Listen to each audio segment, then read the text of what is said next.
Bismillahirrahmanirrahim. Assalamualaikum warahmatullahi wabarakatuh. Waalaikumsalam. Waalaikumsalam warahmatullahi Bismillah, alhamdulillah, wassalatu wassalamu ala rasulillah, Muhammad ibni Abdillah, wala hawla wala quwata illa billah. Allahumma aftah lana hikmatak, wa anshur alaina rahmatak, min khazain rahmatik, ya arhamar rahimin. Rabbi shrah li sadri wa yassir li amri, wahlul uqdatan min lisani yafqahu qawli. Baik, yang sama-sama kita hormati guru kita Al-Mukarram Ustadz Dr. Haji Nasiruddin Khalid MAD, juga koordinator Tadabbur Quran Ibunda Hajah Tati Muzaini, dan juga yang terhormat seluruh jamaah Yashfa mengaji dan mengkaji yang insya Allah dimuliakan Allah. Alhamdulillah, kita panjatkan puji dan syukur kehadirat Allah Subhanahu wa taala. Kita masih diberi kesempatan untuk terus ikut duduk di majelis ilmu. Semoga ibadah kita diterima oleh Allah Subhanahu wa taala.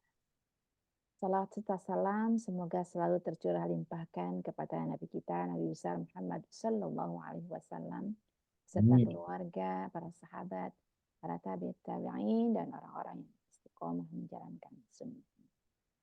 Semoga kita dan keluarga kita kelak mendapatkan syafaatnya di yaumul hisab. Amin ya Allah. Amin ya Allah.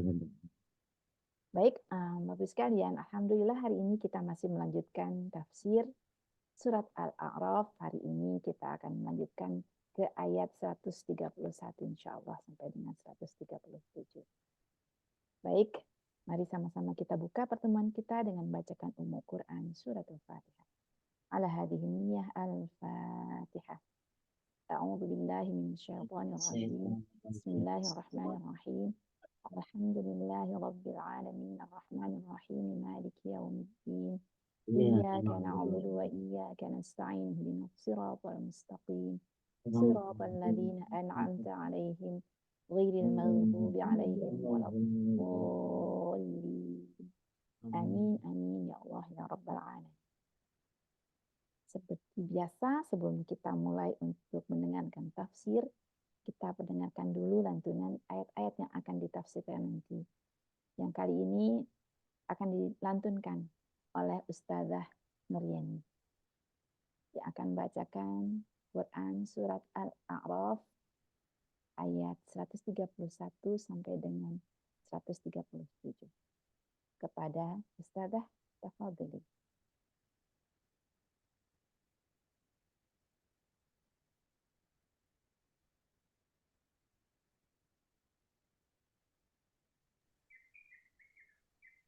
Bismillahirrahmanirrahim. Assalamualaikum warahmatullahi wabarakatuh. Waalaikumsalam warahmatullahi wabarakatuh. Ustazah agak sedikit dekat dengan mic. Ya, oke, cukup. A'udzu billahi minasy syaithanir rajim. Bismillahirrahmanirrahim. فإذا جاءتهم الحسنة قالوا لنا هذه وإن تصبهم سيئة يطيروا بموسى ومن معه ألا إنما طائرهم عند الله ولكن أكثرهم لا يعلمون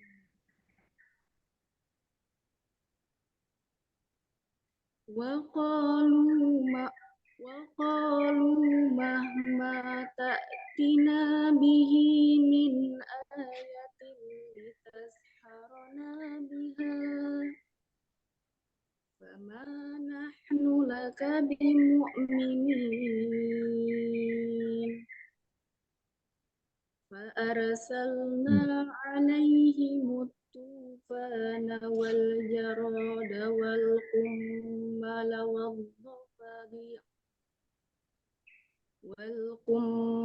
والحمل والضفادع والدم آيات مفصلات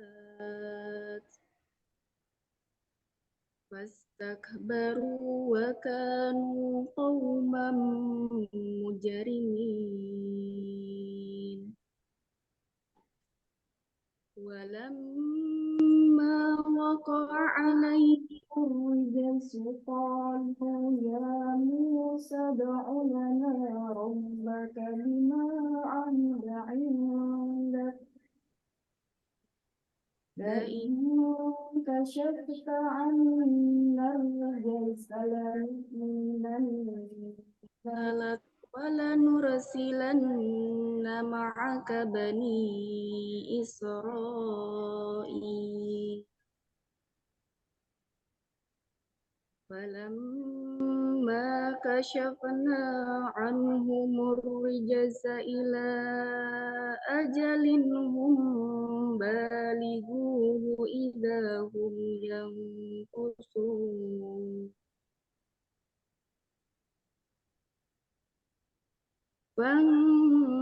فانتقمنا منهم فأغرقناهم في اليم بأنهم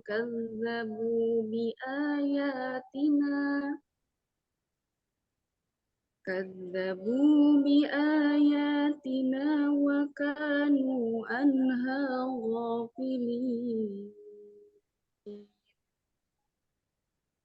وأورثنا القوم الذين كانوا يستضعفون مشارق الأرض ومغاربها التي باركنا فيها وتمت كلمة ربك الحسنى على بني إسرائيل بما صبروا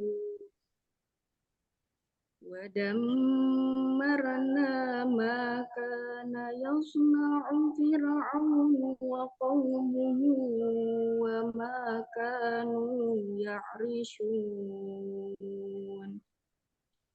Sadaqallahul azim.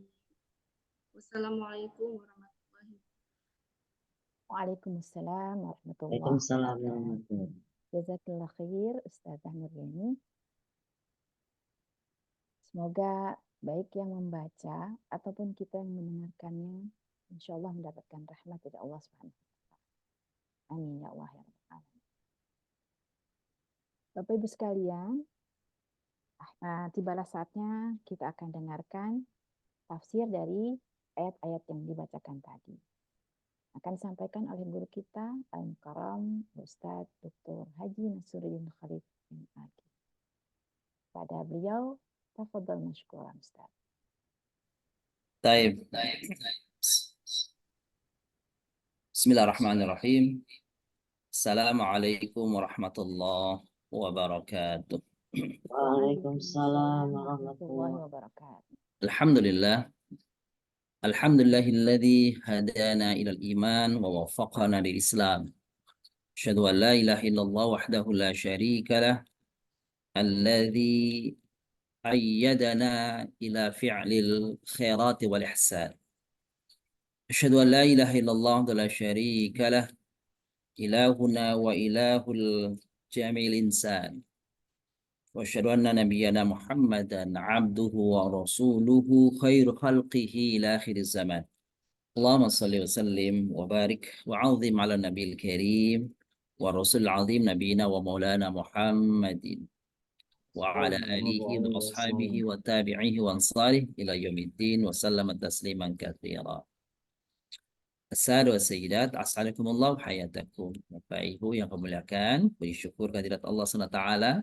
Salawat dan salam kepada baginda Nabi besar Muhammad sallallahu alaihi wasallam. Sebelum saya lanjutkan, apa suara saya terdengar jelas? Jelas Ustaz, jelas. Alhamdulillah. jelas Ustaz. Iya. Jelas sekali. Iya, takutnya pagi-pagi udah terkena angin kemana nih, jadi nggak jelas. Cerah seperti backgroundnya.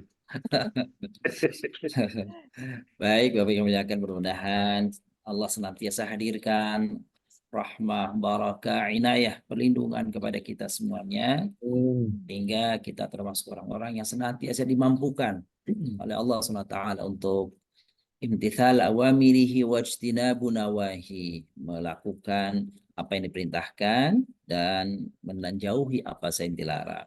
Dan itulah sesungguhnya Bapak yang muliakan hakikat daripada ketakwaan. Dan ketakwaan itulah yang menjadikan kita senantiasa mengharap ridhonya dan takut kepada azabnya. Azab yang diancamkan kepada orang-orang yang kufur kepadanya.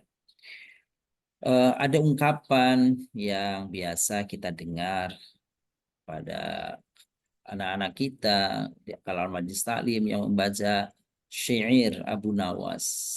Bapak-bapak, ibu-ibu sering dengar tuh ya syair Abu Nawas. Ilahi lastu lil firdausi ahla wala aqwa ala naril jahim. Fahab li taubatan waghfir dhunubi fa innaka ghafiru dzam Bi al-azim. azimi. Apa maknanya itu? Ilahi lastu lil firdausi ahla. Ya Allah, ya Tuhanku, aku bukanlah orang yang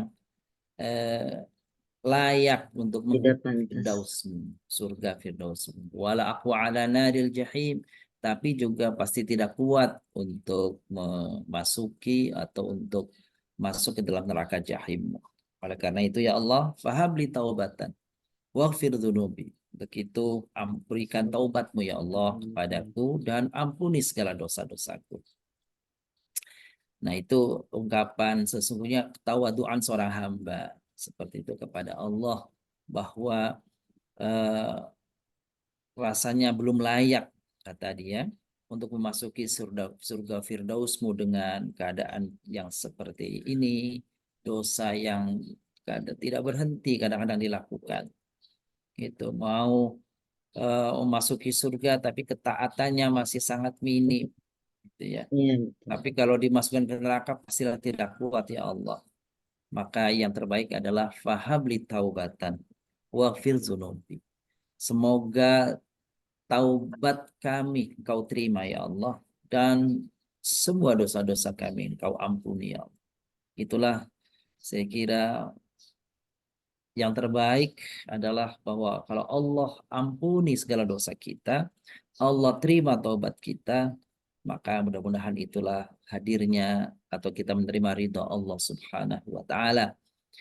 Kalau Allah ridha kepada kita, maka insya Allah surga Firdaus itu yang Allah janjikan kepada mereka. Amin ya rabbal alamin. Amin ya rabbal alamin. Bapak Ibu yang muliakan, dari beberapa pertemuan yang lalu kita sudah membahas tentang bagaimana sikap perilaku orang-orang masa dahulu ya, masa dahulu. Orang-orang dahulu. Mulai zaman Nabi Lut, Nabi Nuh, Nabi Hud, Nabi Saleh, Nabi Ayub, dan sekarang kita sedang bicara tentang Nabi Musa dengan kaumnya, dengan Fir'aun juga. Maka kisah dalam Al-Quran itu semuanya menjadi hidayah. Kisah dalam Al-Quran itu bukanlah bukanlah khayalan, bukan pula legenda atau mitos. Bukan. Al-Quran itu bicara tentang peristiwa-peristiwa masa lalu yang pembuktiannya sudah banyak ditemukan oleh para arkeolog sekarang. Bahkan kita mendengar bahwa perahu yang digunakan oleh Nabiullah Nuh alaihissalam, informasinya sudah ada yang menemukan bangkainya atau rongsokan perahu itu ditemukan di Asia Timur dekat Eropa, yaitu dekat kira-kira Turki. Seperti itu dan seterusnya, sehingga memang apa yang disebutkan dalam Al-Quran, kisah-kisah itu Bapak Ibu muliakan, itu sesungguhnya real, nyata. Bahkan kisah-kisah yang akan terjadi di masa depan, termasuk kisah di di neraka, kisah bagaimana penghuni-penghuni surga itu pun nyata, bukannya khayali, bukan khayalan. Maka perlu kita memperhatikan kisah-kisah itu. Bahkan para ahli tafsir mengatakan pengkisahan itu sebuah metode yang memang dicintai oleh umumnya manusia. Manusia lebih senang mendengarkan cerita, gitu ya. Jadi kalau kita diceritakan itu kayaknya sejam, 2 jam juga manggut-manggut aja kan gitu ya, senang. Maka anak-anak kecil itu juga kalau mau tidur sebagian kan dinina bobokannya dengan cerita. Kan gitu ya. Jadi kadang-kadang cerita itu melenakan. Kan gitu. Betapapun demikian, tetapi cerita dalam Al-Quran itu semuanya tujuannya adalah hidayah. Tujuannya adalah petunjuk. Maka karena dia petunjuk, tentu sesuatu itu adalah bermanfaat bagi orang yang akan diberi petunjuk. Apa manfaatnya peta yang diberikan kepada orang? Ternyata kalau peta itu peta buta. Orangnya nggak paham, yang ngasih juga nggak ngerti. Dia juga nggak tahu, ya nggak ada manfaatnya. Dikasih peta, nggak ada petunjuk namanya, jalannya apa, nggak ada. Misalnya begitu, ya dia nggak ngerti apa yang harus dilakukan. Jadi peta itu meskipun dia peta, tapi kalau Al-Quran sebagai peta, Al-Quran sebagai way of life, jalan hidup manusia, jalan hidup seorang muslim, maka itu jelas arahnya kemana, tujuannya kemana, apa yang mesti dihindari, apa yang mesti diikuti. Nah, karena metode pengkisahan itu amatlah menarik bagi manusia, maka bapak-bapak, ibu-ibu yang kami muliakan, maka 2/3, nah ini pada ahli tafsir mengatakan, 2/3 dari Al-Quran itu, yang jumlah total ayatnya itu 6.236 itu 2/3-nya. Berarti kalau 2/3-nya 4.000-an ya, 4.000-an lebih tuh. Itu adalah ayat-ayat yang ada kaitannya dengan kisah. Baik kisah itu nyata jelas dilakukan ataupun kisah itu maksud saya jelas nyata tokohnya disebutkan, tempatnya disebutkan, seperti yang baru-baru ini kita bahas ya. Disebutkan tokohnya Nabi Nuh, Nabi Lut kan gitu. Terus Nabi Syuaib, Nabi Hud, Nabi Saleh, Nabi Musa. Ada tempatnya. Di mana tempatnya? Ada kaumnya, ada tokohnya. Itu itu namanya kisah yang jelas. Ataupun kisah itu disebutkan tidak dengan jelas gitu, tapi ada isyarat. Contoh isyarat misalkan kita sering membaca surat Al-Fatihah. Shiratal ladzina an'amta 'alaihim ghairil maghdubi 'alaihim waladdallin. Kan begitu ya, Bapak. Jalan orang-orang yang telah Engkau beri nikmat, bukan jalan yang orang-orang yang Kau murkai, bukan jalan orang-orang yang sesat. Itu sesungguhnya berkisah tentang kelompok-kelompok manusia, berarti sejarah tuh. Ada dulu An'amta itu kan berarti fil madhi itu. Ya, An'amta itu fil madhi berarti. Orang-orang yang dulu Engkau telah beri nikmat. Siapa mereka itu? Para nabi, para anbiya, para syuhada, para salihin, dan gitu, para siddiqin dan seterusnya. Nah, tinggal digali siapa mereka. Nah, dalam ayat-ayat seperti ini Al-Qur'an hanya memberikan isyarat, tapi tidak menyebutkan tokoh-tokohnya siapa. Ghairil maghdub, al-maghdub itu siapa? Itu tentu orang-orang yang dimurkai dahulu, yang membangkang, yang mendurhakai nabinya, bahkan mereka membunuhi nabi-nabinya. Itu lebih detail siapa mereka? Para Yahudi. Ad-dhalin, sesat. Sesat mengapa? Orang yang harus diikuti, dipersembah, disembah, dipuja. Nasrani dan seterusnya. Nah, jadi Al-Quran itu baik secara isyarat maupun secara nyata disebut kisahnya, maka ulama mengatakan ada 2/3. Kan ada 1/2-nya, ada 3 dan 2/3-nya berarti kan mayoritas, gitu ya, kisah. Tapi kalau ayat-ayat yang secara khusus itu adalah kisah di mana tokohnya disebut, gitu, atau wilayahnya disebut dan sebagainya, para ulama mengatakan ada 1.600 ayat dari 6.000, ada 1.600. Berarti kira-kira ya 1/5 atau 1/6-nya lah, kan kira-kira begitu. Nah, itu bicara tentang tokoh-tokohnya. Bukankah 25 nabi dan rasul itu ada semuanya di Al-Quran? Ada tokoh-tokoh yang tidak disebut di dalam tidak masuk dalam kategori nabi. Zulkarnain, Luqman, Maryam, Itu tokoh-tokoh yang tidak masuk kategori nabi, tetapi diceritakan kisahnya. Kan seperti itu ya. Eh, ada tokoh-tokoh yang lain, misalkan Harut, Marut, itu kisah-kisah. Nah, kisah-kisah itu semuanya Bapak Ibu yang muliakan, jika disebutkan di dalam Al-Quran, maka tujuan utamanya tidak lain dan bukan adalah sebagai petunjuk bagi manusia. Termasuk kita sampai sekarang pada bagaimana Musa dihadapkan dengan Fir'aun, dan bagaimana sikap Fir'aun, bagaimana sikap para tokoh-tokoh yang ada di belakang Fir'aun, bagaimana sikap kaumnya Fir'aun dan Bani Israel, itu menjadi bagian dari petunjuk bagi kita. Mungkin orangnya berbeda, mungkin lokusnya, tempatnya berbeda, tetapi watak dan karakter serta sikap perilaku mereka boleh jadi itu akan berulang seperti yang kita lihat sekarang ini dan masa mendatang. Jadi sikap perilaku orang-orang dahulu itu, orangnya mungkin yang dahulu sudah tidak ada, sudah meninggal, sudah wafat, dan memang semuanya sudah nggak ada, kan gitu ya. Kalau kita bicara Quran, tokoh-tokoh yang dulu udah habis semua, udah mati semua. Tetapi orang yang sikap perilakunya seperti Firaun, seperti Haman, seperti Abu Lahab, tokoh-tokoh yang disebut di dalam Al-Quran, maka itu akan selalu ada di masa sekarang dan masa datang.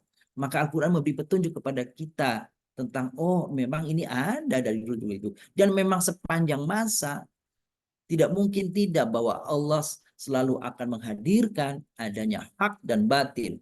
Bukankah di dalam surah An-Naba Allah berfirman, wa khalaqnakum azwaja. Wa khalaqnakum azwaja, kami ciptakan engkau berpasangan-pasangan. Berpasangan-pasangan bisa dalam artian adalah gender, laki-laki perempuan, kan gitu. Tetapi yang dimaksud berpasangan itu bukan hanya jenis kelamin manusia, laki-laki perempuan, ada siang, ada malam, gitu, ada gelap, ada terang, ada baik, ada buruk, kan gitu ya. Ada putih, ada hitam, dan seterusnya seperti itu. Dan selalu akan dihadap-hadapan al-haq wal batil. Nah, ayat yang kita baca hari ini itu ayat 131 dan insya Allah sampai 137 itu masih berkaitan dengan sikap Fir'aun, gitu ya. Coba kita review sedikit kemarin bahwa Nabi Musa alaihissalam ditantang oleh Fir'aun untuk menghadapi para penyihirnya, dan tidak tanggung-tanggung Fir'aun mengumpulkan kemarin, kalau tidak saya sebutkan kemarin Bapak Ibu, jumlah para penyihir yang dikumpulkan oleh Fir'aun itu seluruh negeri Mesir dan negeri wilayah kekuasaan Fir'aun jumlahnya 40.000 daripada para penyihir itu. Subhanallah, jumlah yang besar. Apa yang terjadi? Sehingga cerita bahwasanya ketika ular-ular yang bersumber dari tongkat dan tali-tali mereka semuanya dimakan habis oleh ularnya Nabi Musa alaihissalam, yang Allah takdirkan berubah dari tongkat, maka apa yang terjadi? Fasajadu, mereka semuanya bersujud. Para penyihir itu bersujud. Itu aman Nabi Rabbi Musa wa Harun. Aman Nabi Rabbil Alamin Rabbi Musa wa Harun. Kami, kata para penyihirnya itu mengatakan, kami beriman kepada Tuhan semesta alam, yakni Tuhannya Musa dan Harun. Nah, murkalah Fir'aun terhadap apa yang dilakukan oleh para penyihirnya. Bukankah kalian semuanya dihadirkan di sini kira-kira untuk membela aku, untuk mengalahkan Musa? Dan sudah kujanjikan kepada kalian akan dapat upah dan kalian akan menjadikan orang-orang yang spesial dalam pemerintahanku. Tapi ternyata kalian justru ikut kepada Musa. Nah, maka keadaan-keadaan seperti ini membuat Fir'aun itu murka, marah dan luar biasa, kan gitu ya. Kemudian pada kenyataannya itu kemarin ya, kita bahwa Allah hadirkan azab kepada mereka, pada kepada Fir'aun dan kaumnya yang durhaka kepada Nabi Musa. Masih lama keadaan Nabi Musa di Mesir sebelum diusir Ada yang mengatakan diusir, ada yang mengatakan memang disuruh. Nah, ayat-ayat berikut ini akan memberikan gambaran itu, Bapak muliakan. Fa idza ja'atumul hasanatu qalu lana hadhihi. Ini ungkapan gambaran Allah kepada bagaimana sikap orang-orang kafir ya, Fir'aun dan kaumnya itu. Apa katanya? Fa idza ja'athumul hasanah, kalau kebaikan menghampiri mereka, kesuburan tanah, kedamaian, kesejahteraan, ya, berlimpahnya bahan pokok dan sebagainya. Apa katakan? Mereka katakan, qalu lana hadhihi. Ya inilah adanya karena kami ini sungguh-sungguh, kami ini giat, kami ini bekerja, kami ini berusaha, kami atur strategi dan sebagainya. Ya inilah usaha kami.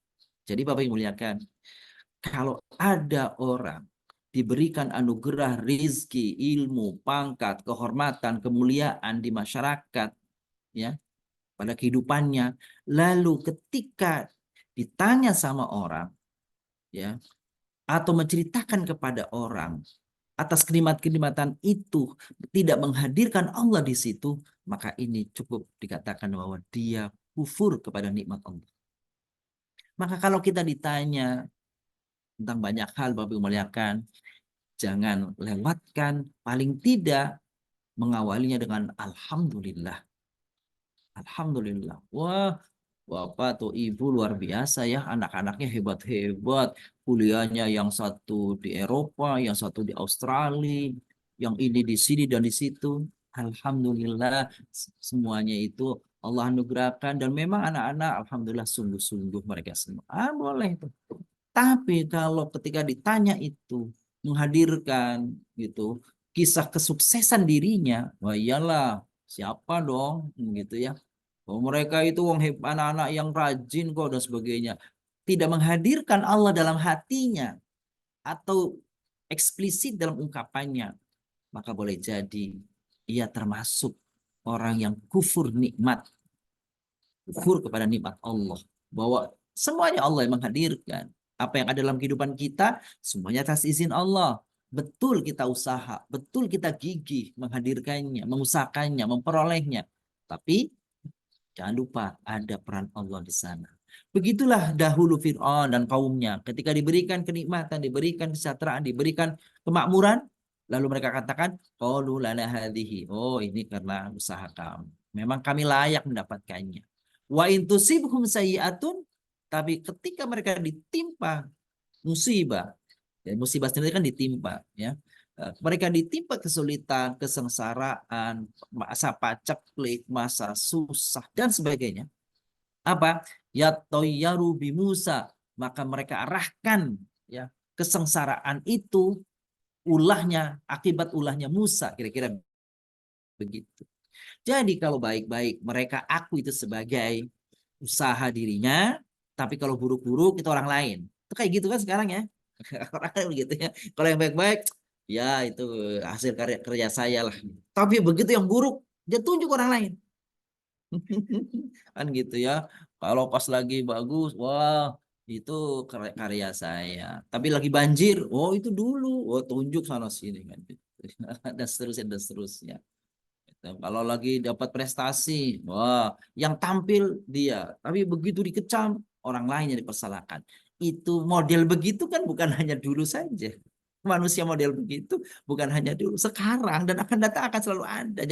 Jangan kaget Bapak Ibu. Orang yang tampil di depan mengaku-ngaku semua prestasi miliknya, begitu ada kritik baru dia lemparkan kepada orang, itu kan model begitu manusia sepanjang masa ada.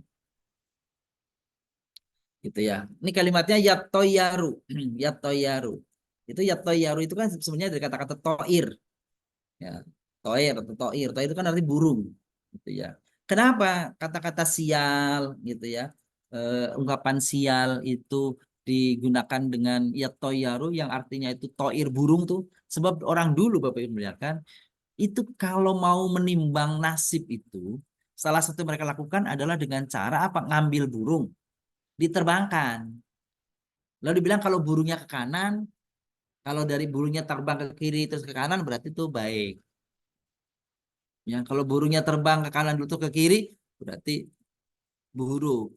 Maka tradisi itu yang kemudian mereka menggunakan burung sebagai media untuk menentukan nasib mereka, sehingga kemudian itu menjadi apa itu? Menjadi satu kebiasaan. Makanya kata-kata burung itu sebenarnya dalam banyak ayat jangan diterjemahkan burung.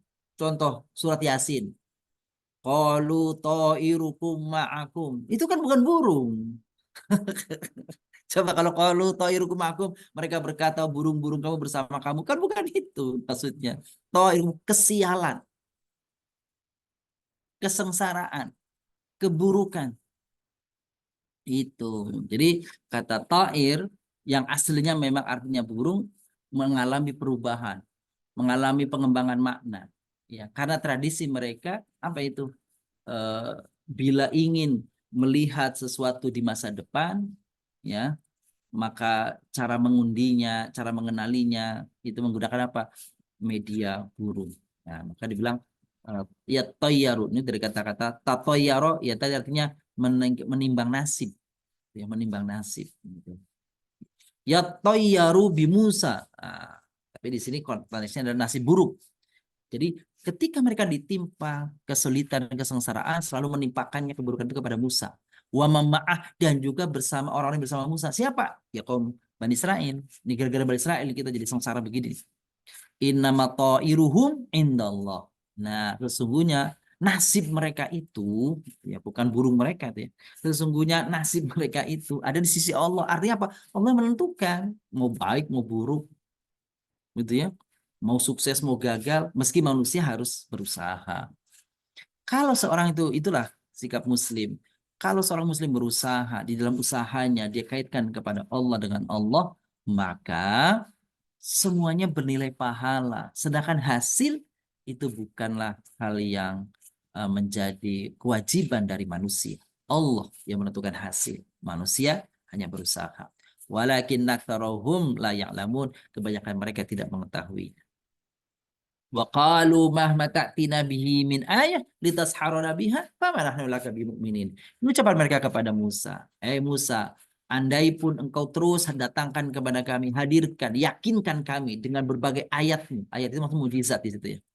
Kemarin kamu hadirkan itu tongkat jadi ular, atau kau hadirkan setiap hari, setiap waktu, tanda-tanda kebesaran Tuhanmu, tanda-tanda kebenaran risalahmu. Enggak, kami tidak akan beriman kepadamu. Tuh, jadi orang sombong begitu Bapak Ibu. Orang sombong itu pokoknya kalau apa yang dia sudah gak suka, dia tutup. Dia tutup telinga, tutup mata. Nggak mau dengar.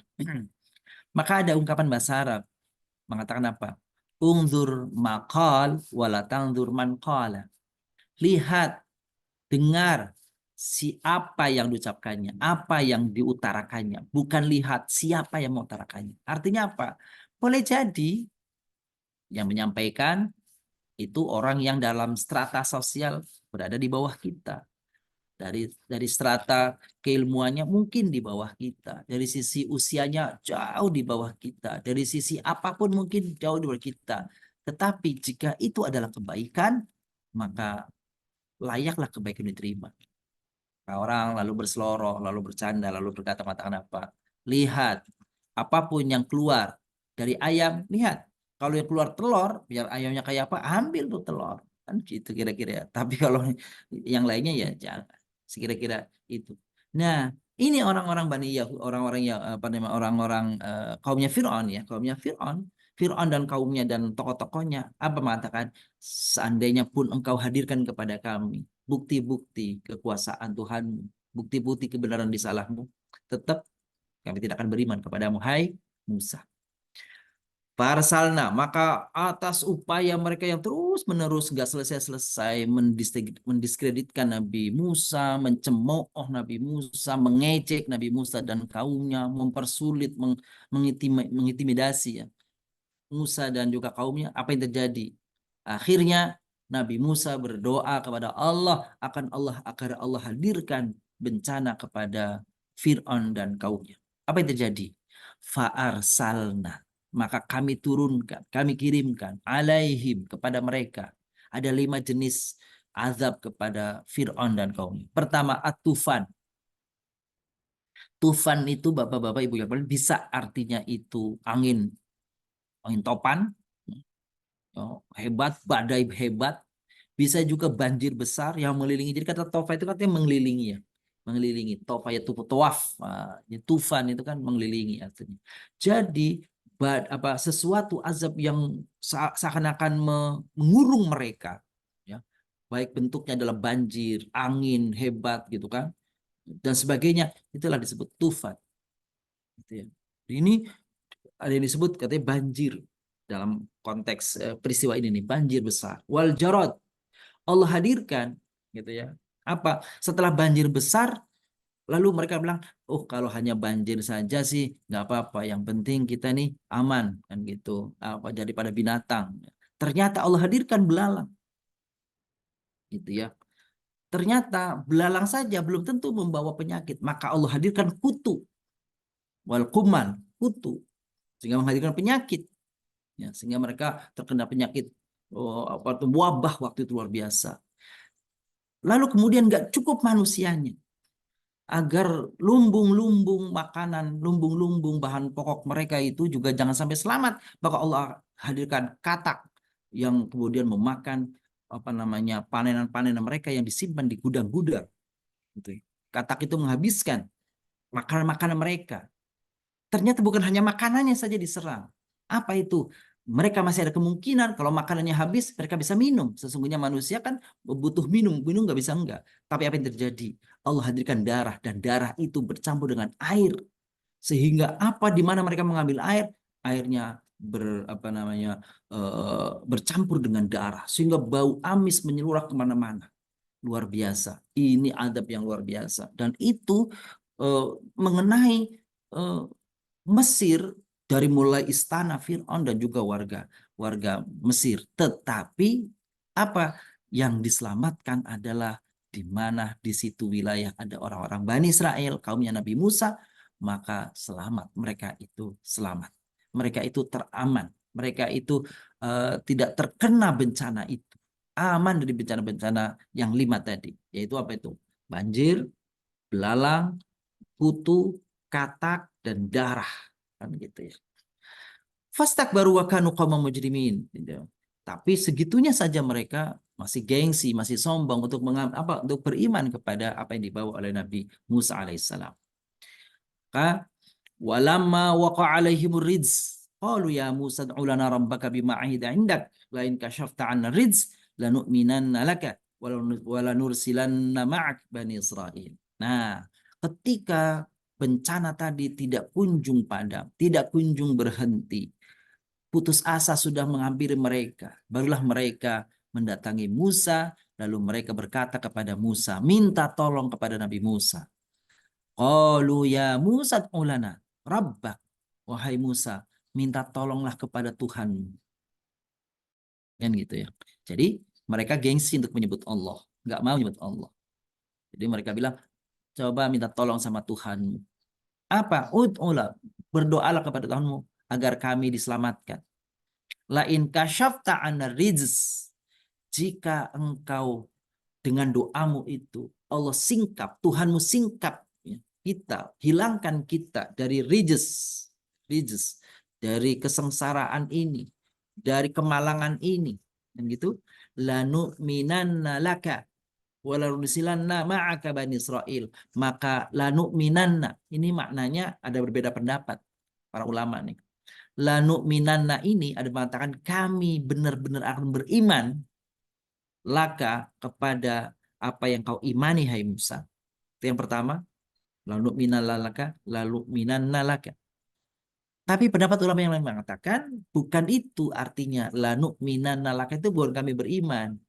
Tapi maknanya adalah kalau engkau benar memenuhi harapan kami, menghilangkan bencana dari kami, maka kami akan berikan keamanan, akan jamin keamanan dirimu dan juga umatmu, yakni Bani Israel.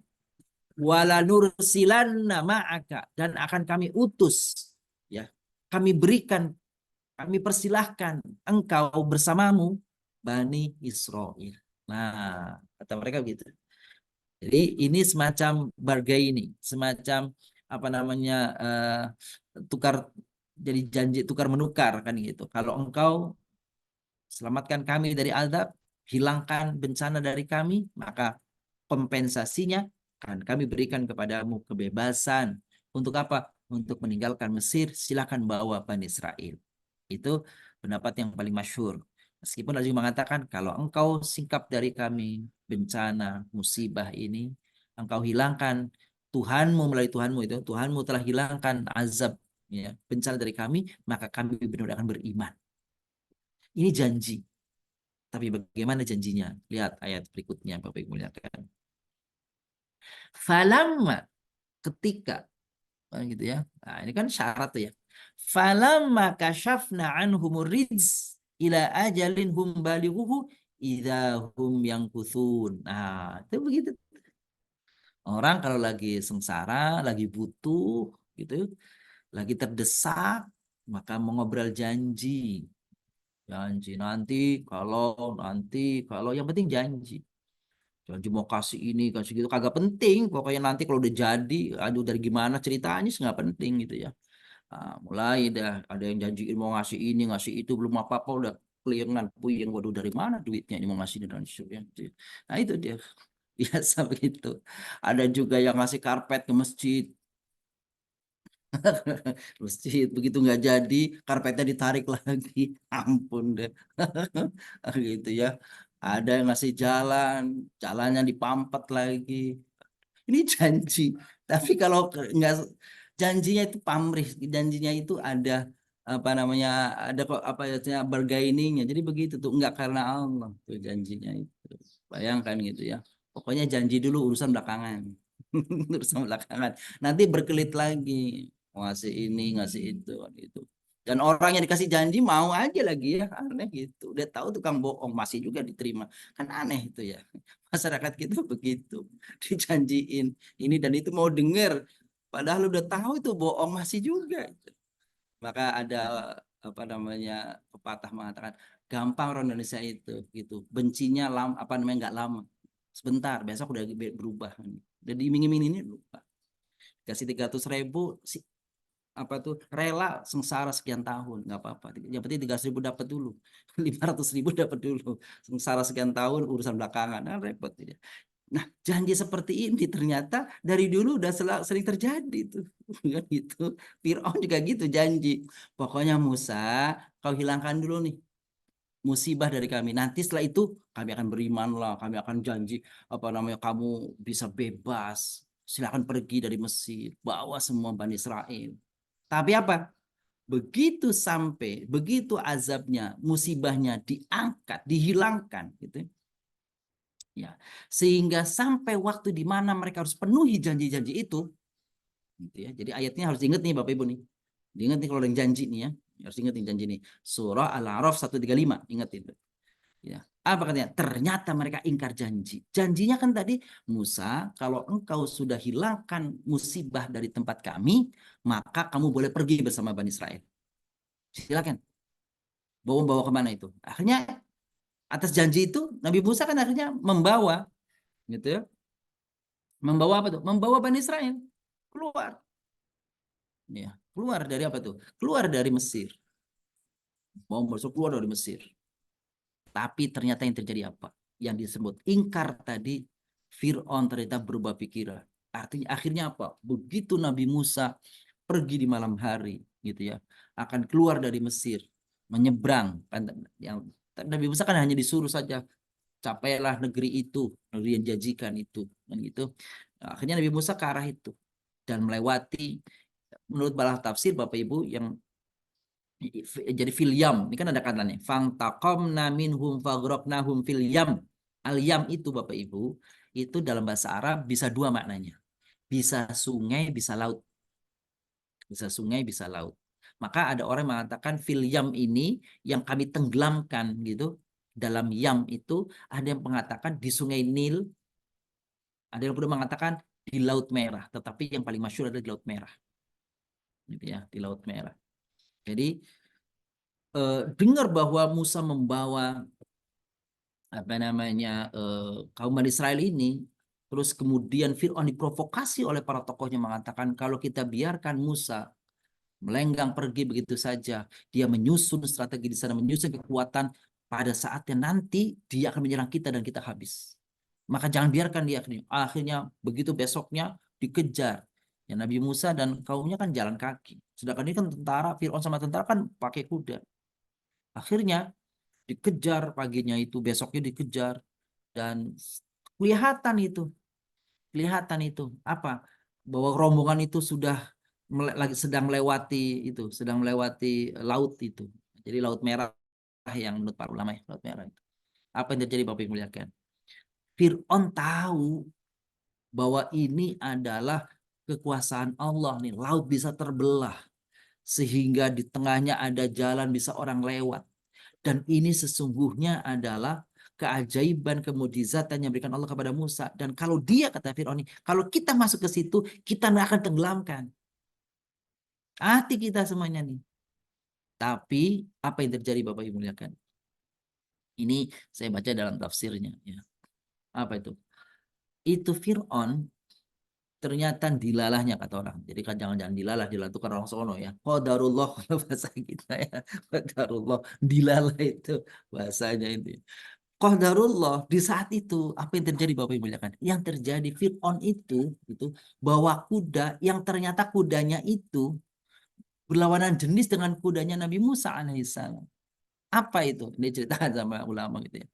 Jadi Fir'aunnya nggak mau Bapak Ibu kan. Tapi ternyata kudanya Musa itu kudanya Fir'aun itu kuda jantan. Ternyata yang dibawa oleh Nabi Musa, ya qadarullah juga tuh. Ya. Ternyata Nabi Musa membawa kuda betina. Akhirnya kuda ini memaksakan untuk ikut mengejar kudanya. Itu kada kelihatan itu kan. Wah ini kan kuda betinanya kelihatan. Maka dikejar sama kudanya Fir'aun ini. Padahal Fir'aunnya udah nahan nggak mau. Begitu dalam misal. Tapi itulah qadarullah ya. Akhirnya masuklah dia. Udah tahu jebakan itu. Dia tetap juga masuk ke dalamnya kan gitu. Ya udah akhirnya udah masuk ke dalam. Fa'aghraqnahum fil yam. Kami tenggelamkan mereka, Fir'aun dan bala tentaranya, fil yammi, di lautan. Kalau bahasa kita laut ya. Ada meskipun juga ada yang mengatakan itu adalah yam itu bisa sungai bisa laut. Bi annahum kadzabu karena mereka mendustakan. Apa yang didustakan? Ayat-ayat kami, kebenaran yang kami sampaikan kepada nabi-nabi kami. Wa kanu anha ghafilin dan mereka orang-orang yang lalai, lengah bahwa sesungguhnya kami sudah mengadakan, ya, sudah memberikan, sudah menunjukkan kekuasaan kami, tapi mereka tetap saja mereka durhaka dan itulah yang diterima. Jadi ini singkat cerita tentang penenggelaman. Nanti di ayat yang lain bagaimana Fir'aun itu ditenggelamkan, bagaimana saat-saat akhirnya itu ada di dalam ayat lain yang mengatakan amantu bi rabbi Musa wa Harun gitu. Dan dia akan mengatakan la ilaha illallah tetapi kemudian tidak jadi. Tidak selesai, tidak sempat. Tidak selesai. Baru la ilaha ditenggelamkan. Nah, kembali kepada tafsir tadi. Begitu mendengar Fir'aun itu mengucap la ilaha illallah, Jibril turun. Sebelum dia la ilaha illallah, baru la ilaha ditenggelamkan oleh Jibril. Pengepin kepalanya tuh ya ke dalam sebenarnya. Kenapa? Supaya jangan illallah, kalau illallah beres dia. Enak aja puluhan tahun menyiksa kufur ini tiba-tiba la ilallah masuk surga dia, enak bener kan gitu. Makanya kata Jibril itu dibekap dia itu di apa namanya itu pokoknya ditenggelamin lah kepalanya sehingga dia mati. Nah, ini kalau kita nggak baca tafsir ulama ya nggak tahu seperti itu ya, jadi seperti itu karena dia mengatakan aman Nabi Robbi Musa wa Harun gitu, dan kita mau mengatakan la ilaha illallah nggak sempat mengatakan Allah karena sudah ditenggelamkan oleh Jibril begitu ya Pak Alaihissalam. Wa awrasnal qaumal ladzina kanu yastad'afuna masyariqal ardi wa magharibaha allati barakna wa magharibaha allati barakna fiha wa tammat kalimat rabbikal husna ala bani Israil bima sabaru wa dammarna ma kana yasna'u fir'aun wa qaumuhu wa ma kanu ya'rishun. Nah, kami wariskan, kami berikan ya kepada kaum yang dilemahkan, kaum yang ditindas. Masyariqal ardi magharibiha. Jadi kalau ayat ini mengatakan orang-orang yang dahulunya ditindas, orang-orang yang dahulunya itu dihina, disingkirkan, maka pada saatnya nanti mereka akan diberikan apa namanya kerajaan. Seperti kalau kita nanti baca kerajaan Mamalik gitu ya, Bapak Ibu, kerajaan Mamalik. Itu kerajaan Mamalik kan dalam sejarah Islam dahulu ya. Itu kan dulunya para budak. Para budak yang akhirnya justru menjadi penguasa, jadi raja. Itu Mamalik, itu kisah-kisah itu. Jadi kami berikan kepada orang-orang yang dilemahkan, yang ditindas, yang dihina. Jadi makanya ada rumus kan gitu ya. Jadi kenapa itu? Ketika akan mencari simpati orang, maka dia memposisikan diri sebagai orang yang terzolimi gitu ya. Yes. Dan Indonesia tuh sering sekali itu ya. Jadi orang kalau sudah mau ada apa, terus dia memposisikan diri sebagai orang yang terzolimi supaya dapat simpati. Supaya dapat simpati, dia memposisikan diri sebagai apa, orang yang terzolimi. Padahal sesungguhnya enggak kan gitu ya. Itu trik, itu strategi ternyata. Kan gitu ya, luar biasa ya. Itu dari Quran disebut begitu. Wa aurathnal qaumal ladzina kanu yustad'afuna masyariqal ardi maghribaha allati barakna fiha, yang kami berkahi kan gitu ya. Wa tammat kalimatu rabbikal husna ala bani Israil, dan memang sungguh telah sempurna ketetapan Allah kepada bani Israil. Bima sabaru, karena mereka sabar. Ya, waktu itu kita bicara waktu itu ya, sabar mengikuti Nabi Musa. Dan nanti Bapak Ibu ada kalanya, ada saatnya nanti orang-orang Bani Israil itu nggak sabar kan gitu ya. Ini pada konteks peristiwa ini nih. Wa damarna makana yasna'u fir'aunu qaumu, dan kami ratakan, kami sirnakan, kami hanguskan, kami hancurkan. Ya. Damar itu kan artinya rusak yang luluh lantak tuh. Gitu ya. Wa makanu ya'rishun, dan apa-apa yang mereka bangun. Konon katanya itu terjadi rojfah. Rojfah itu bencana gempa besar, sehingga apa itu di daerah Minneapolis ya, daerah apa namanya itu Luxor, di mana sehingga bangunan-bangunan besar yang dibangun Fir'aun sama Haman itu tuh arsitek itu hancur. Hancur, dan disisakan adalah piramid, karena di situ ada memang di apa namanya untuk membuktikan gitu ya, nantinya orang-orang yang diselamatkan oleh Allah SWT agar menjadi apa itu, menjadi tanda kekuasaan Allah SWT. Tapi bangunan-bangunan besar kerajaan itu semuanya diratakan. Wa dammarnahum, maka Nesra Fir'aun wa qaumu di situ berarti para ahlinya ya, para ahli situ, masyarakat yang kuat-kuat membangun apa namanya istana. Wa makanu ya'rishun, dan apa saja yang mereka bangun, dari apa yang mereka bangun. Inilah Bapak Ibu muliakan bagaimana kisah ya, bagaimana kisah Nabi Musa bersama Fir'aun, dan bagaimana Fir'aun ditenggelamkan, dihancurkan. Kenapa? Karena pembangkangan kepada apa yang dibawa oleh Nabi, dan mereka tidak mengakui nikmat yang Allah anugerahkan kepada mereka. Untuk itu ini menjadi pelajaran bagi kita. Apa itu? Selalu bersyukur kepada nikmat yang Allah hadirkan kepada kita, dan mengkaitkan segala apa yang kita miliki, segala apa yang kita raih dengan Allah SWT, karena semuanya atas izin Allah Subhanahu wa taala. Demikian. Walhamdulillahi rabbil alamin. Alhamdulillahirabbil alamin. Jazakallah khairan katsir Ustaz atas ilmunya hari ini, Masya Allah. Semoga dapat menambah kembali wawasan tentang isi kandungan Al-Quran buat kita semua, khususnya di surat Al-A'raf ayat 131 sampai dengan 137 ini, Bapak Ibu sekalian. Sekali lagi terima kasih banyak Ustadz. Mohon izin sebelum kita adakan sesi tanya jawab, saya sedikit menyampaikan informasi. Bapak Ibu sekalian, nanti bila ada hal-hal yang ingin ditanyakan atau ingin diperjelas, silakan menghidupkan mikrofonnya. Sebelumnya saya kembali mengingatkan kepada Bapak Ibu sekalian, insya Allah IASFA kembali mengadakan umrah, insya Allah.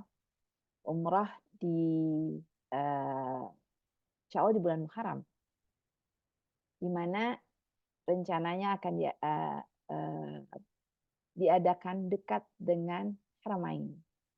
Sini dapat kita lihat dalam flyernya bahwa hotelnya dekat juga 500 meter dari Makkah, kemudian di Madinah pun demikian, ya dekat dengan Masjidil Nabawi.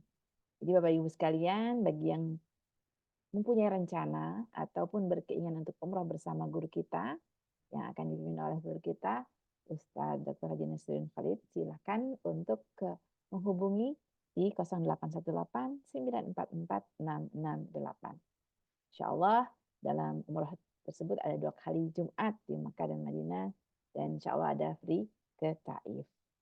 Untuk informasi jelasnya silakan Bapak Ibu menghubungi nomor kontak yang tertera. Kemudian kembali juga saya ingatkan bagi Bapak Ibu yang mungkin ingin berdonasi di bulan yang mulia ini, silakan Bapak Ibu menyampaikannya baik berupa materi ataupun berdonasi transfer ke rekening Bank Syariah Indonesia atas nama Amal Sosial Yatim dan Duafa ke nomor rekening 999 830 830. Dan mungkin yang ingin mengirimkan iftar ataupun makan sahur untuk santri penghafal Quran Yasfa, silakan mengirimkannya ke Bait Yasfa di Blok Mede 1 nomor 3 RT 06 RW 04 Panunggangan Utara, Pinang, Kota Tangerang. Jazakumullahu khairan katsira bagi mereka yang sudah menyalurkan donasinya maupun iftarnya atau makan sahur.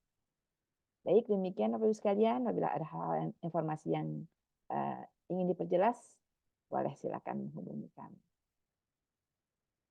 Demikian informasi yang saya sampaikan. Mungkin dari Bapak Ibu sekalian ada hal-hal yang ingin ditanyakan, kami persilakan waktunya. Insya Allah hari ini Bu Ade. Oh, baik Bu Ade, silakan Bu Ade, dihidupkan mikrofonnya Bu Ade. Silakan. Iya. Ya, terima kasih Bu Kinan. Sama-sama. Assalamualaikum Ustaz. Assalamualaikum warahmatullahi wabarakatuh. Itu tentang syair Abu Nawas itu Ustaz. Itu yang mau saya tanyakan, Abu Nawas itu siapa sih? Jadi terkenal banget itu syairnya itu sampai kemana-mana. Tapi itu berarti bukan sholawat ya Ustaz ya? Ya itu aja Ustaz. Terima kasih.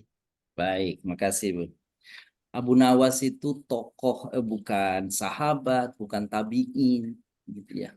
Jadi Abu Nawas itu seorang yang hidup di masa kerajaan Daulah Umayyah, yaitu di zaman Harun ar-Rasyid, ya Harun ar-Rasyid. Jadi itu kan jauh setelah zaman sahabat ya. Memang orang ini tokoh ya, setiap masa ada tokohnya ya, tokoh pandir, tokoh cerdas tapi lucu begitu ya, itu yang selalu digaungkan. Meskipun ada juga yang riwayat menyatakan Abu Nawas tidak layak untuk dijadikan sebagai contoh yang baik ya, karena ada yang berkata begitu ya. Selalu saja kalau dalam dunia periwayatan itu di Arab itu ada namanya ilmu jarah dan ta'dil, ilmu al-jarh wa ta'dil. Jadi ada kritik dan ada sisi positif, ada sisi negatif. Jadi sisi positifnya apa, negatifnya, selalu begitu secara objektif ya. Maka orang-orang perawi hadis itu, bapak-bapak, ibu yang muliakan, itu ada biografinya, bibliografi tentang mereka itu ya.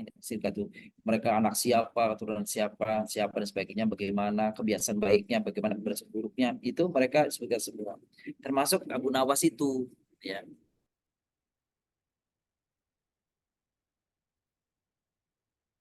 Jadi Abu Nawas itu ya seorang memang ahli syair kan gitu ya, ahli syair. Tapi ada juga yang mengkritiknya sebagai orang yang bukan taat ibadah gitu. Bahkan kalau ada minum-minuman sebagainya. Maka sebagian orang tidak menggunakan syair-syair Abu Nawas karena dianggapnya ini pendapat ya, dianggapnya itu fasik. Kan gitu ya. Nah, termasuk misalnya syair tadi, jadi bukan salawatan itu ya. Tapi itu namanya, judulnya saja tuh syair itu namanya itiraf. Ya, itiraf.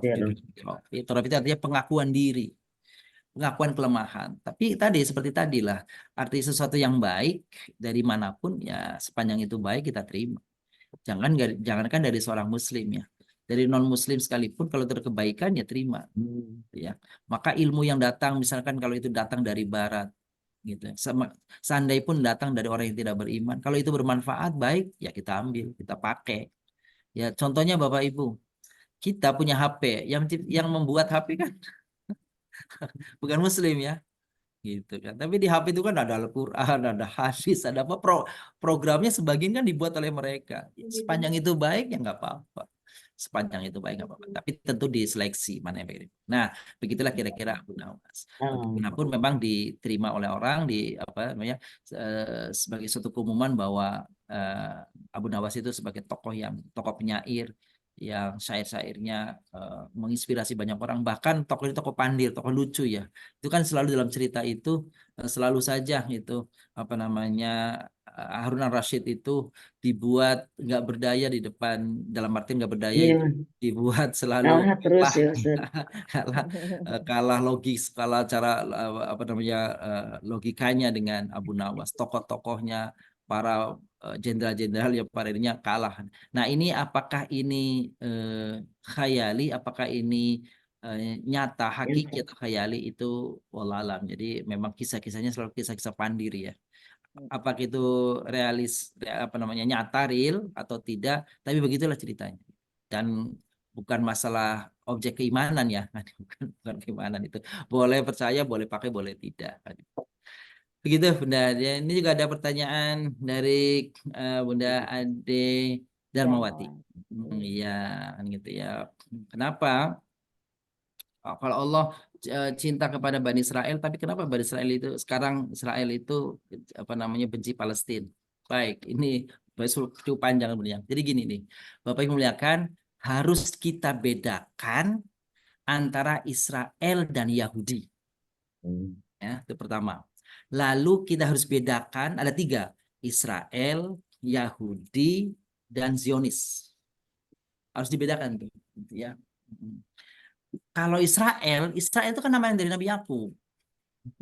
Jadi kita sebenarnya nggak boleh benci sama Israel. iya, Kalau Israel itu nama lain dari Yakub. Yakub itu nama Israel. Bani Israel berarti anak keturunan Israel, anak keturunan Yakub dari anak yang namanya Yahuza. Gitu. Maka ada kelompoknya yang buruk, yang baik. Oke, ada. Yahud lebih spesifik lagi. Di dalam sejarah orang Yahudi di Madinah yang sudah bercokol lama sebelum Nabi SAW hadir di Madinah, itu mereka sudah menguasai Madinah. Dan secara objektif Al-Quran mengatakan memang gitu ya minhumul mu'minun wa aksaruhumul fasikun gitu. Al-Quran sendiri objektif mengatakan ada orang-orang Yahudi itu yang beriman. Sejarahnya banyak tuh. Sejarahnya banyak kan gitu. Di zaman Nabi orang-orang Yahudi masuk Islam dan mereka betul-betul jadi mantap keimanannya. Wa aksaruhumul fasikun, tapi kebanyakan fasik semuanya kafir kan gitu. Jadi itu. Nah, di Palestina yang terjadi adalah yang membenci orang-orang Palestina itu bukan orang Yahudi semua, enggak. Ada kelompok khusus namanya Zionis. Karena Zionis itu punya misi apa itu mengembalikan orang-orang Yahudi ke tanah yang mereka sebutnya tanah yang dijanjikan. Gitu. Tapi orang Yahudi sebagian nggak setuju. Bahkan banyak sesungguhnya orang-orang yang apa namanya membela orang Yahudi membela Palestina. Palestina. Gitu. Banyak yang membela Palestina. Jadi yang membenci Palestina itu apa namanya itu yang membunuh orang Palestina itu sebagai sesungguhnya ada kelompok ya misi namanya Zionis. Zionis dari kata Zion. Zion itu ada gunung. Yang mereka bersumpah dulu bahwasanya mereka akan mengembalikan orang-orang Yahudi seluruh dunia itu kembali kepada tanah yang dijanjikan. Tanah yang dijanjikan mana? Tanah yang dijanjikan itu adalah Palestina itu. Sehingga caranya mereka apa yang dilakukan adalah membunuh hanguskan orang Palestina. Jadi membenci, yang membunuh dan sebagainya itu kelompok mereka dari kalangan Yahudi yang namanya kelompok Zionis. Gitu ya. Jadi orang Israelnya terlalu umum kalau itu, terlalu umum. Jadi ada dari Israel yang besar ada Yahudi. Dari Yahudi ada kelompok kecilnya namanya Zionis. Nah, gitu ya. Jadi tidak bisa disamaratakan semua orang Israel seperti itu. Nah, meskipun demikian gitu ya apa namanya kita yakin bahwasanya bahwa Palestina di seandainya pun mereka itu rasa-rasanya mereka sudah menghanguskan semua, mengusir penduduknya maka kita yakin Allah akan menghadirkan suatu saat kemenangan bagi orang-orang Palestina. Buktinya apa? Orang Palestina yang berada di luar, sekarang mereka berada di luar Gaza, di luar Palestina seperti itu, suatu saatnya mereka akan kembali dan akan tetap mereka akan memerdekakan dan mereka akan berjuang untuk Memerdekakan Gaza. negeri mereka. Kan itu ada bidam birroh kan gitu ya, dengan darah, dengan nyawa mereka akan memperjuangkan Palestina sebagai negeri mereka.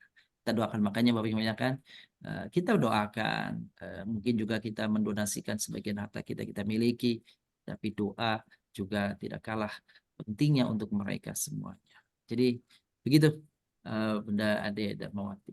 Masih ada Bunda Kinan? Iya, ada satu lagi Ustaz di chat dari Bu Titi Mutia Alifa. Mungkin ini satu lagi ya Ustaz ya. Kalau dihubungkan dengan pemerintah kita sekarang, boleh kan kita cemas bahwa azab Allah itu akan menimpa kita. Kembali lagi ini was-was ini Ustaz mengenai hal azab. Iya betul. Cemas itu harus ada cemas itu. Tapi juga jangan selalu cemas. Harus ada raja, harus ada harapan. Kalau manusia diliputi kecemasan demi kecemasan, yang ada akan jadi putus asa. Tapi kalau kecemasannya hilang, optimis yang berlebihan akan menjadi sombong. Maka kita itu dua hal itu yang akan menyeimbangkan kita itu. Cemas penting agar apa? Agar kita mawas diri dan tawasau bil haq, tawasau bis sabr dengan yang lain. Dan ingatlah Bapak yang muliakan bahwa jika Allah tumpahkan azab kepada satu kaum yang di dalamnya zalim, jangan kira bahwa azab itu hanya akan menyasar, akan menimpa orang-orang yang zalim. Tapi orang yang beriman sekalipun mereka akan terkena azabnya. Itu yang kita khawatirkan. Gitu ya. Jadi kalau negeri ini zalim, itu datang azab bukan zalim aja. Kalau banjir bukan orang mereka aja. Emangnya kayak umatnya Nabi Musa tadi enak ya. Fir'aun banjir kita mah kagak enak kalau gitu ya. Umatnya Nabi Lut, mereka terkena batu api, mereka habis hangus, mereka hancur. Oh, kaumnya Nabi Lut aman. Kan nggak begitu. Sekarang nggak seperti itu. Maka ayatnya wattaqu fitnatan la tusibannal ladina kafaru alladzina dzalamu minkum khassah, kan gitu. Itu harus harus kita waspada ya. Agar mereka jangan sampai membiarkan tugas kita dalam mengingatkan saudara kita ya yang lalai, yang lupa, yang zalim, sepanjang mengingatkan. Adapun hidayah itu darahnya dari Allah Subhanahu wa taala. Gitu. Baik. Syukran Ustaz. Sami-sami Bu. Iya, saya kira kita cukupkan dulu untuk tanggung Baik, jawab iya. Ustaz ya. Waktunya semakin siang. Baik Ustaz, Masya Allah, untuk keberkahan pertemuan kita, mohon kiranya Ustaz untuk memimpin doa untuk kita semua. Baik. Kami memuliakan, mari kita akhiri dengan bermohon kepada Allah SWT agar Allah hadirkan senantiasa keberkahannya kepada kita, hidayah kepada para pemimpin kita, kemakmuran untuk negeri kita, dan keberkahan bagi siapa saja di antara kita yang senantiasa menghadirkan kebaikan dalam diri kita, menyisihkan sebagian hartanya di jalan Allah dan untuk kebaikan sesama, semoga Allah membalas harta mereka dengan berlipat ganda. Amin. Dan kebaikan untuk keluarga kita, terhindarnya penyakit dan orang-orang yang sakit di antara kita. Ada jamaah hari ini yang saya memberikan informasi kepada kami yang masuk rumah sakit, maka semoga disembuhkan oleh Allah, disembuhkan di penyakitnya, dipulihkan, diberikan kesabaran pada dirinya dan keluarga. Bitilkaniyah al-Fatihah. Alhamdulillahirabbil alamin. إياك نعبد وإياك نستعين إياك نعبد وإياك صراط الذين أنعمت عليهم غير المغضوب عليهم اللهم صل وسلم وبارك على نبينا محمد وعلى آله وصحبه أجمعين والحمد لله رب العالمين اللهم اغفر لنا ذنوبنا وكفر عنا سيئاتنا توفنا من الأبرار اللهم إنا نسألك رضاك والجنة ونعوذ بك من سخطك والنار اللهم إنك عفو كريم تحب العفو فاعف عنا يا كريم اللهم اجعلنا من صام رمضان ومن قام رمضان إيمانا واحتسابا واجعلنا من الراشدين واجعلنا من المغفورين واجعلنا من المتقين واجعلنا من عبادك الصالحين Rabbana atina fid dunya hasanah wa fil akhirati hasanah wa qina adzabannar. Sallallahu ala nabiyina Muhammadin wa alihi washabbihi wasallam. Alhamdulillahirabbil alamin. Bu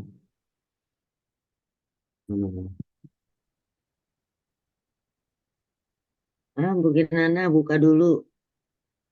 Amin, amin ya Allah ya Rabbal Alamin. Semoga Allah mengijabah doa-doa kita semua. Alhamdulillah, terima kasih banyak Ustaz sekali lagi untuk ilmu hari ini. Juga terima kasih kepada Bapak Ibu sekalian yang sudah hadir pada kajian pagi hari ini. Semoga Amin. Allah menerima ibadah kita. Baik, sebelum kita tutup, mari sama-sama kita ucapkan hamdalah dan doa penutup majelis. Alhamdulillah.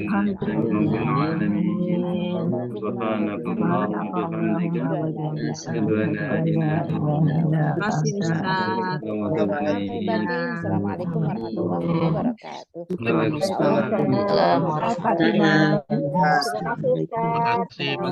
Terima kasih Pak Ustadz. Amin. Terima kasih Bu. Assalamualaikum. Jazakallah Ustaz. Bapak semua.